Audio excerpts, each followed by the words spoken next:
Good morning. Merry Christmas. It's Christmas morning. And of course, I'm bringing something to myself and the three of you that are watching. Because this stuff, as it presents itself, it's Christmas morning. I got to turn that do not disturb on.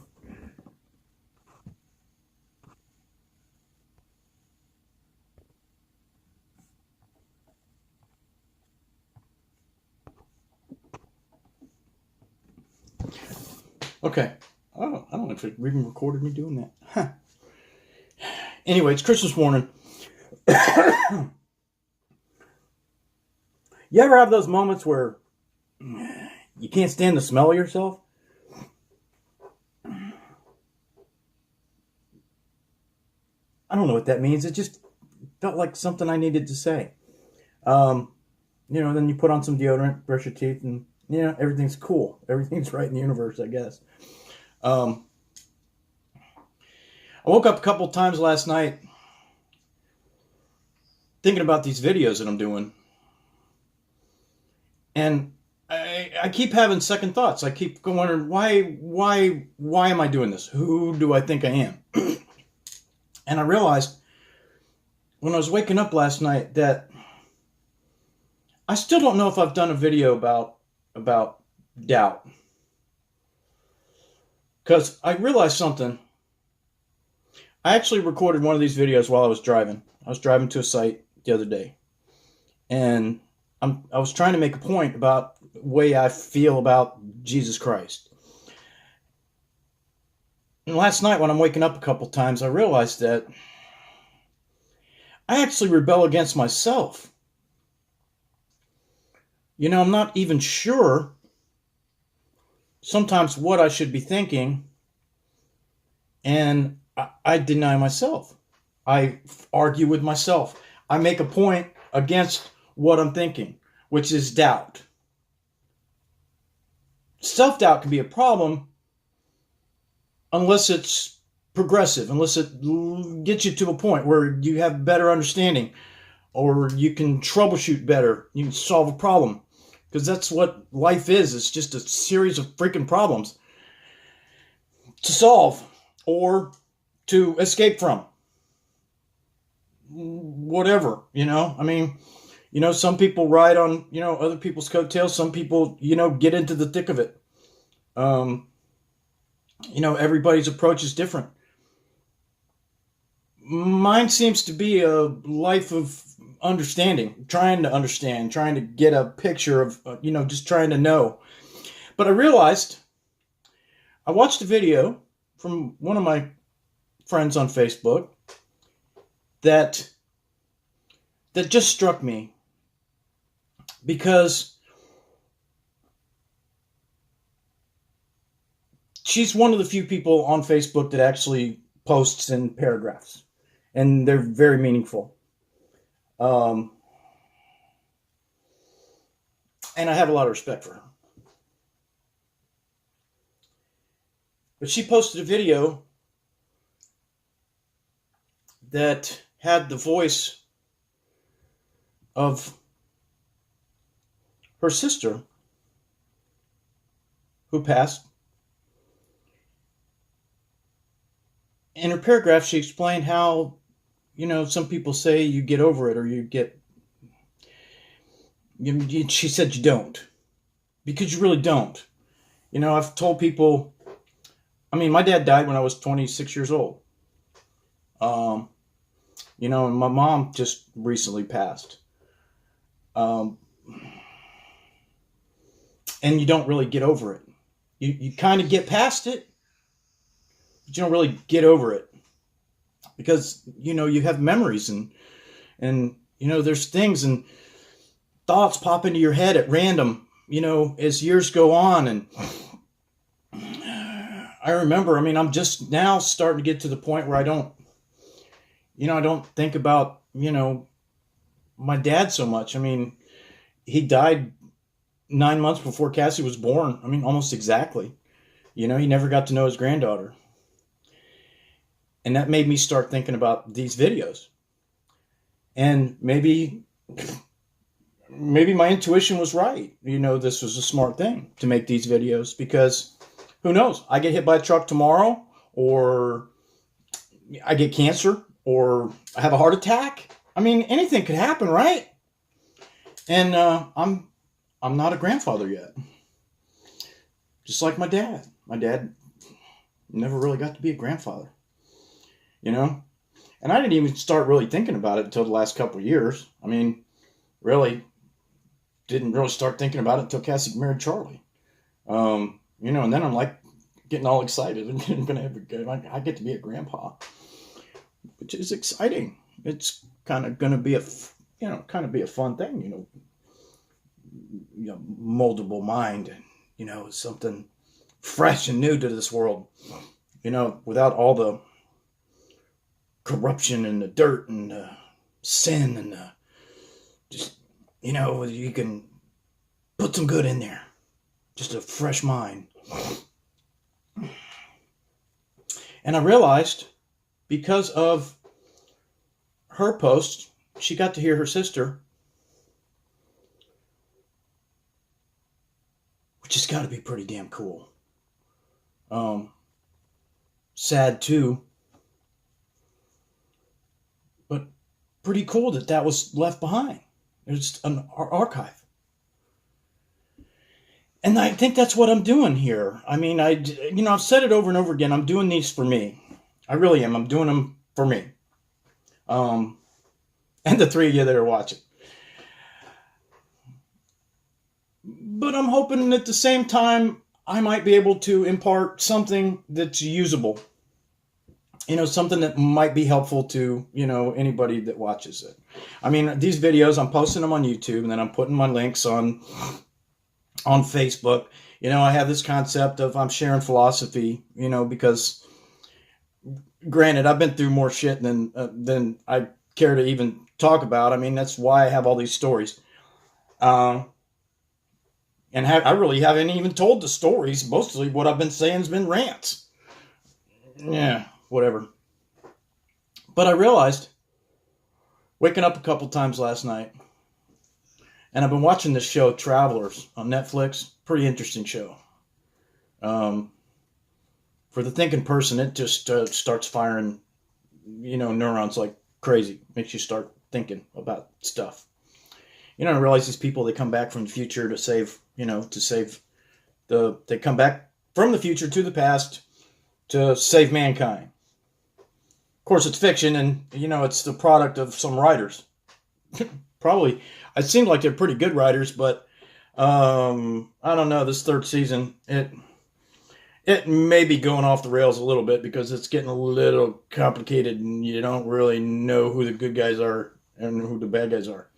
So there's that moral ambiguity, which always excites me. Made me watch, shows like Sons of Anarchy and Dexter. Moral ambiguity.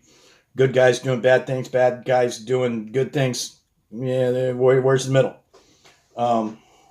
So moral ambiguity is there's kind of a balance, I guess, that happens. But I realized that maybe when I'm gone, these videos will still be here.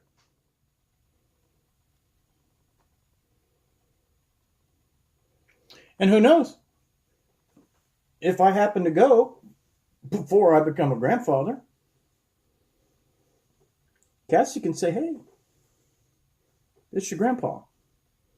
I wish we had some stuff like that of my dad. I mean, we got pictures, which is cool. There's pictures of my mom. I've shared some of those on Facebook, which is cool. But I realized that doing these videos, I might not be doing them for me at all. I might be doing them for, somebody that's not even going to see them for 30 years. Maybe they'll survive.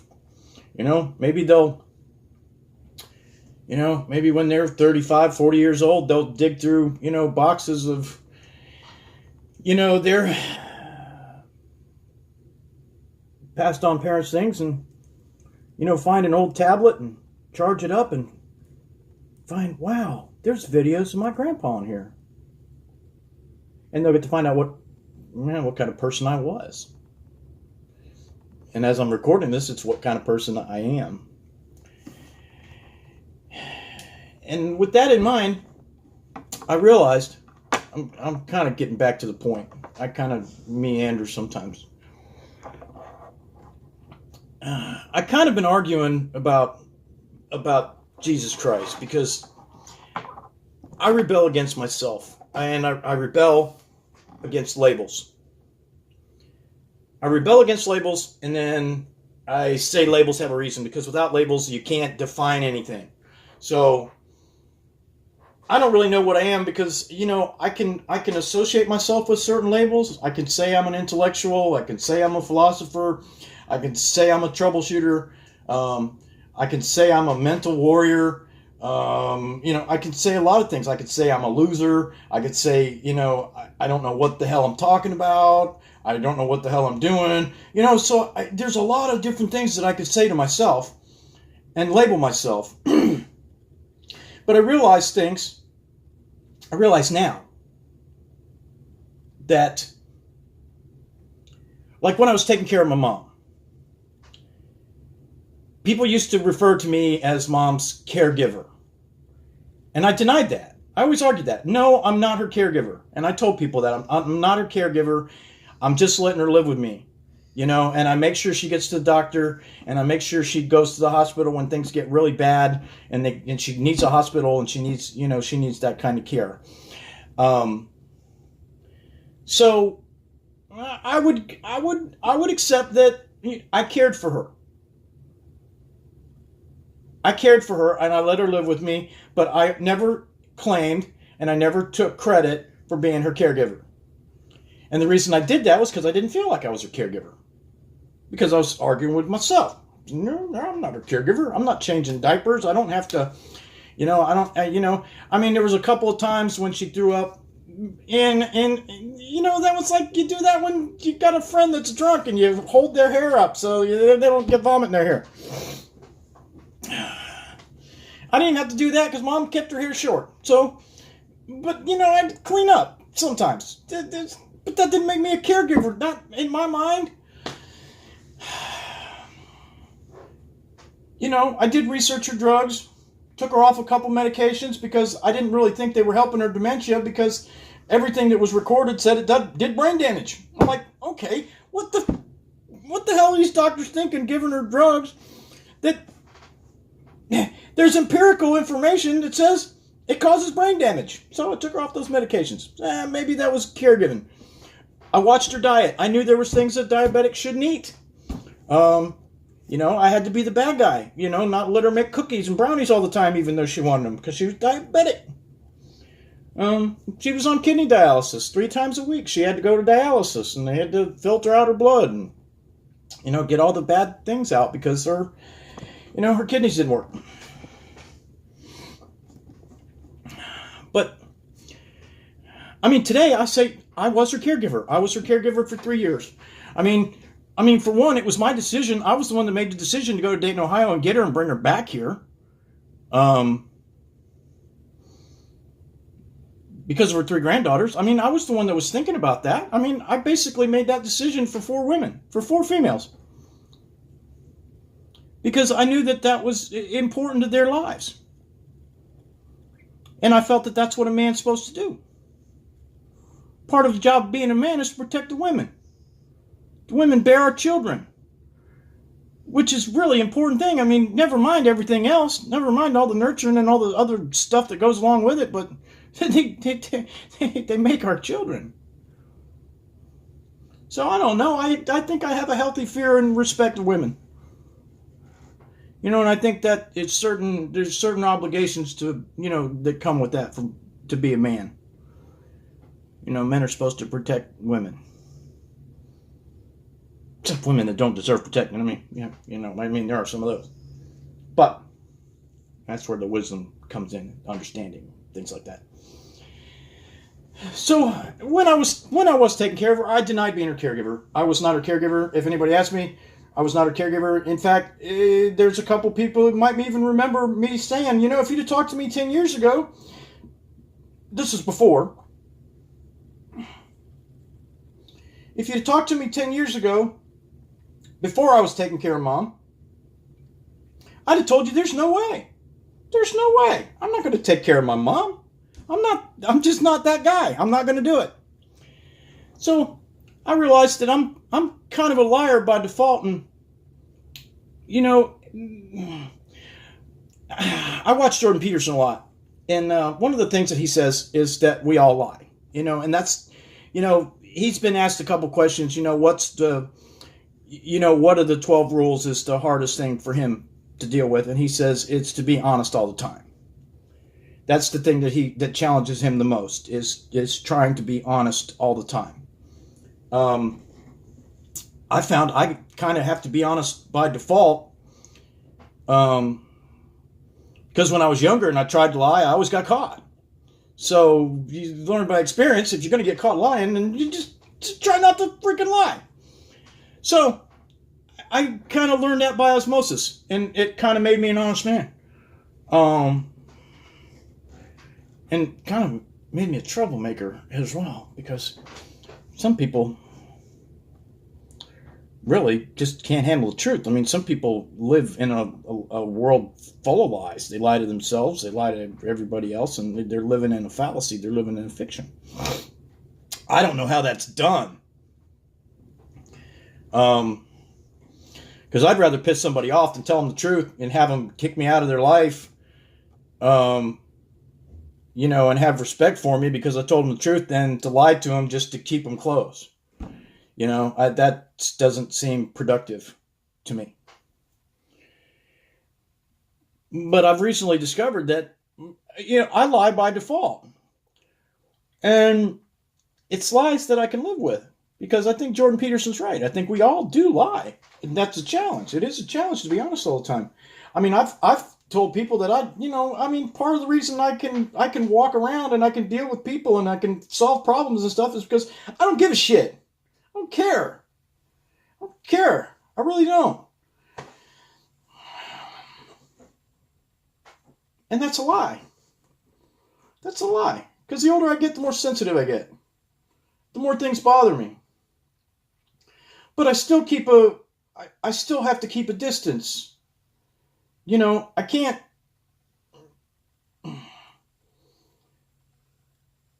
save people. I can't. It's just, and if that's just not my job. I don't know. Other people kind of fall into their, what their intuition leads them to, and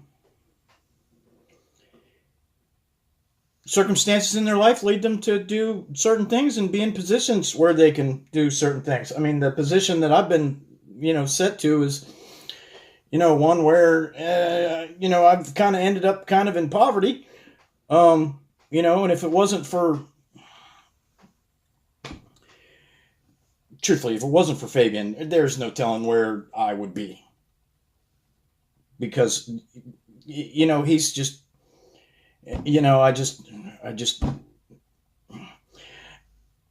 I've loved the guy forever. I mean, 40 years now. So I don't love him just because he took me in. I've just been very, very, very lucky. And blessed, if that's what you want to call it. Anyway, I've meandered away from, I don't want to get all sentimental and shit. I made a point about Jesus Christ in another talk. And I actually tried to do one of these while I was driving to a site. I got to watch it. I haven't watched it to see if the sound's not really that good either. But I'm not sure if I'm even going to post it. But, I was trying to explain that the whole lead, follow, or get out of the way mentality. And that there is something other than lead, follow, or get out of the way. There is standing beside. Because when you stand beside, you also stand under, which leads to understanding. And I'd like to say that I use Jesus Christ as a role model. I mean, for one, I over-intellectualize things. So I've been a student of comparative religion. I studied religion, just religion for probably Probably about 4 or 5 years. Read the Quran. Well, no, I didn't read the Quran. That's the only one I didn't read because I couldn't get through it. I might be able to get through it now because I might have a different understanding. Because there might be some little wiggle room for the translation and interpretation of what an infidel is. And I never really thought about that before. And the Quran, within the first 10 pages, I realized that, it was kill infidels, kill the infidels. So it didn't really seem like a peaceful religion to me. But, you look at the Old Testament of the Bible, and you can understand where the term God-fearing comes from because God was pretty vindictive and mean in the Old Testament. And then, in the New Testament, you have this other side of God. You got Jesus, the kind, forgiving, come, let me give you a hug. Let me make some loaves of bread and increase some water and wine and, let's have a party. And, that's, but that's not even the part about Jesus that, is my favorite, because I never feel like I need to be saved. Things in the Bible strike me like, the Lord helps those who help themselves. So in my mind, I'm not a follower of Jesus.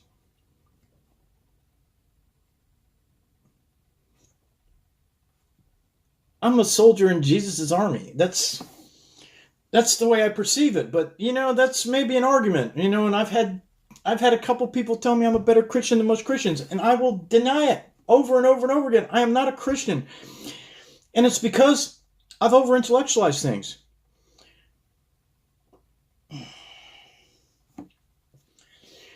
There's a lot in the Bhagavad Gita that's in the Bible. There's a lot in the Upanishads that's in the Bible. There's a lot that's in the I Ching that's in the Bible. There are words of God all over the place.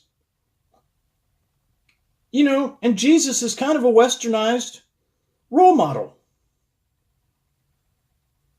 And I get back to Jordan Peterson. Jordan Peterson did this whole series on biblical stories and how they apply to us psychologically. That makes perfect sense and are wonderful. And people can actually learn stuff from them. And that made me understand that this perception of Jesus Christ, I've had this perception of Jesus for decades, at least 30 years. I was raised Catholic. I went to a Catholic school for 8 years. I was actually one of the smartest kids there. I didn't appreciate it at the time. I appreciate it now.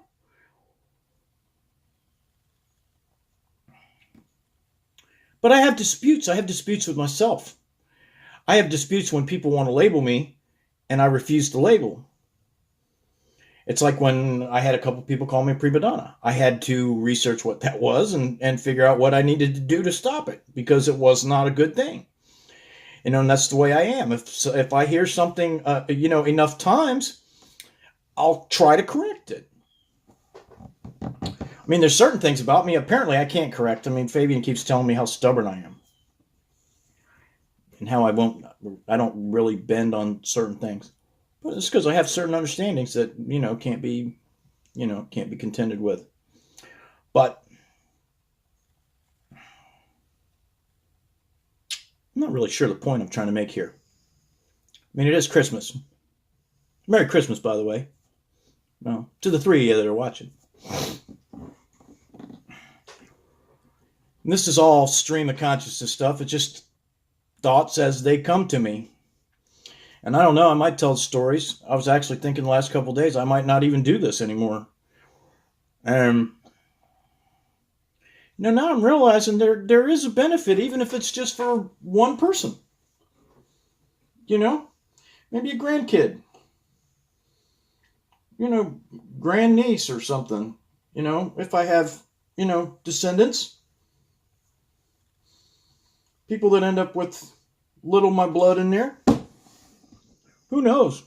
Maybe there might be a little Dave DeBolt clone down the road. Somebody, I've been told, they're all passed now, all my aunts and uncles. Oh, excuse me.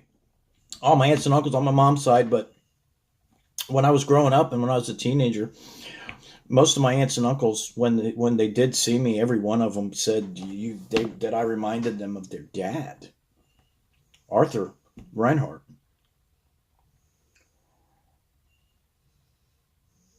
I still have his business card. He was a criminologist with the FBI at some point. And my Uncle Frank wrote a book, and he talked about when my grandfather, my mom's dad, actually worked the coal mines.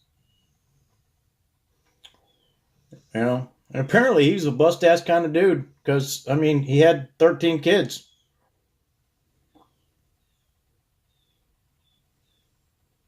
My mom told me that one of them had already passed by the time she was born, and there was only one more after my mom, and that was my Uncle Billy.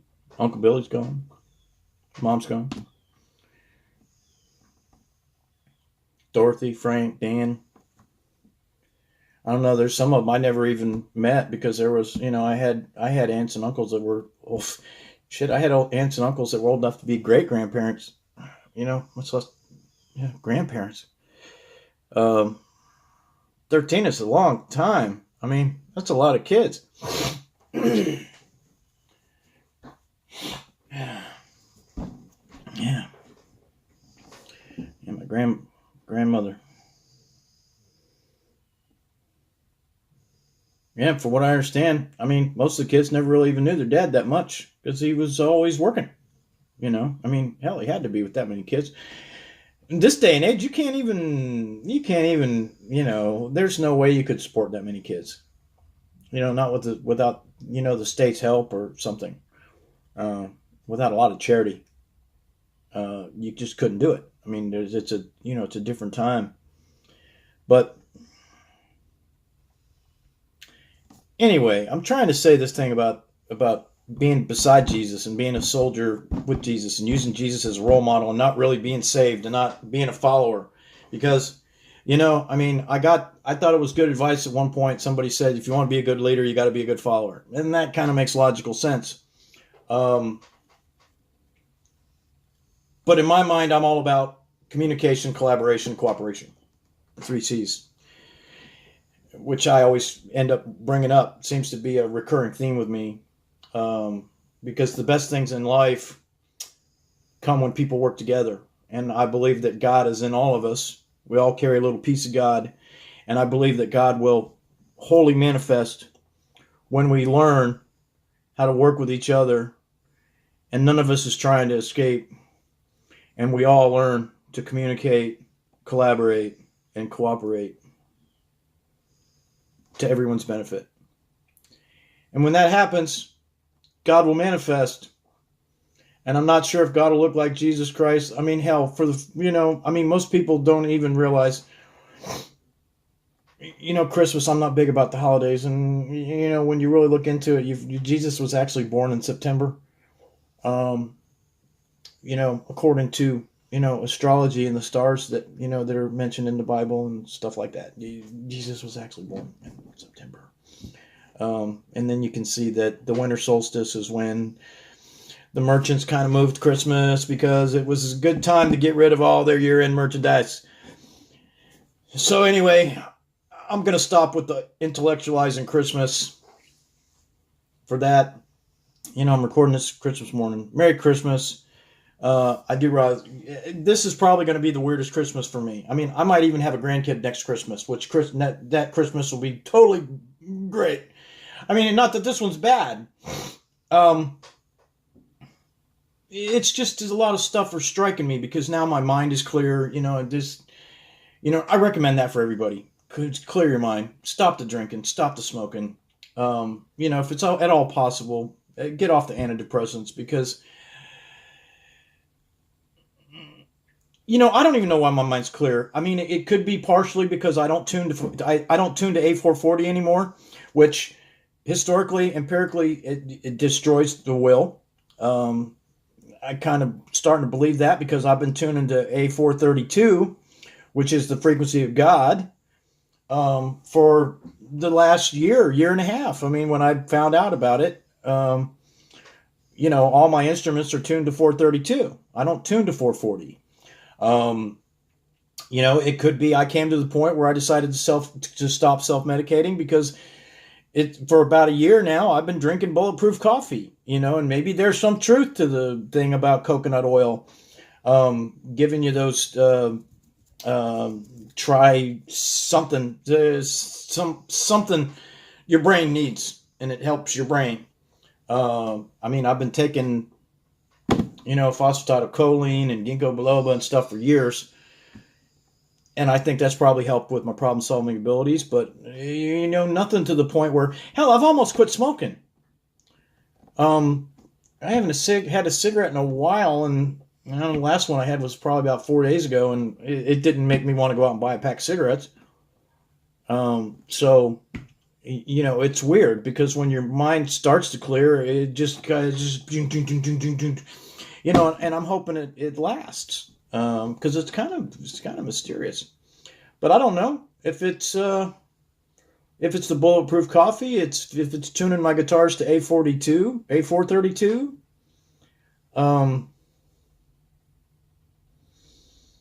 I don't know.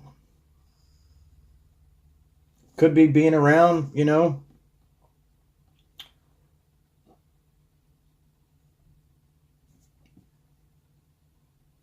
I don't know. It's something to think about. But then there's that thing. Oh, over there. Right there. Which I completely understand now.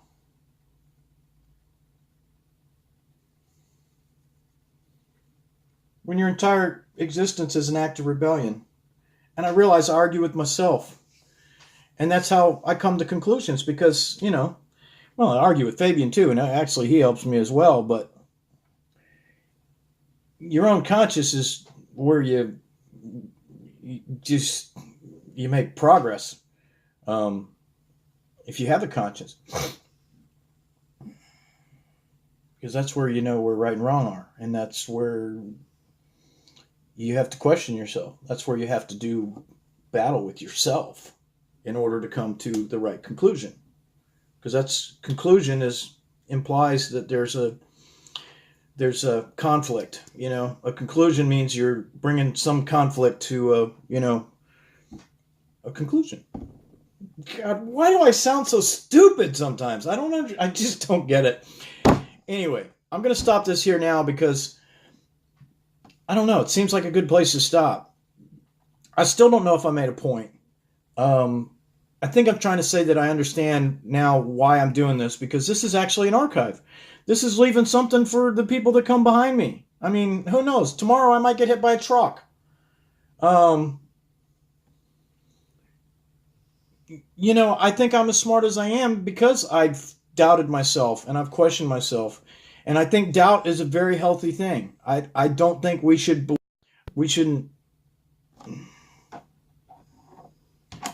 I don't know what that message that popped up was. This might be coming to an end. So anyway, I'm going to end this one for now. Hey, the three of you that are watching, there you are. Love y'all. Be good. See ya.